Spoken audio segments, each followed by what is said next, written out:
മണിക്കുട്ടി, നീ എൻ്റെ മാത്രം പെണ്ണല്ലേടി. നിന്റെ ഈ കരിമിഴി എന്നെ വല്ലാതെ മത്തുപിടിപ്പിക്കുന്നു പെണ്ണി. അവൻ്റെ കൈകൾ അവളുടെ വയറിലൂടെ ഇഴഞ്ഞു നടന്നു. അവൾ നാണത്താൽ അവൻ്റെ കൈയിനെ തട്ടിമാറ്റി.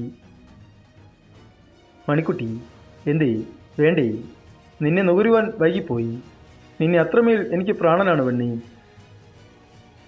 മണിക്കുട്ടി അവൻ്റെ നെറുകിൽ ആർദ്രമായി ചുംബിച്ചു.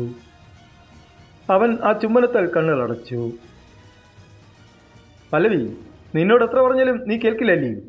ഇതാ നോക്ക്, ഞാൻ നിന്റെ ബോസാണ്, അല്ലാതെ നീ എൻ്റെ ബോസല്ല. മനസ്സിലായോ? അമർഷത്തോടെ വേദാനന്ദ് ചോദിച്ചു. ശരി ബോസ്, പല്ലവി സല്യൂട്ട് അടിച്ചുകൊണ്ട് ചിരിയോടെ പറഞ്ഞു.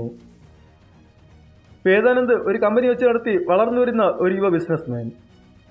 അവൻ്റെ മുന്നിൽ അവൾ പോലും അറിയാതെ എത്തിപ്പെടുന്നു.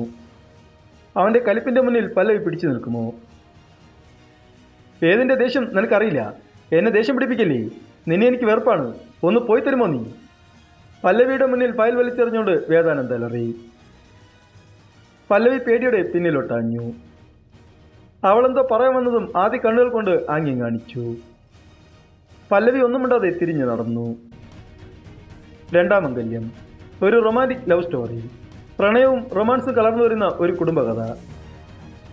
വിദ്യാവസന്തിൻ്റെ തൂലികയിൽ രണ്ടാം മംഗല്യം, റൊമാൻറ്റിക് ലവ് സ്റ്റോറി നിങ്ങളുടെ മുന്നിൽ ഇന്ന് വൈകുന്നേരം 8:30. കാത്തിരിക്കുക.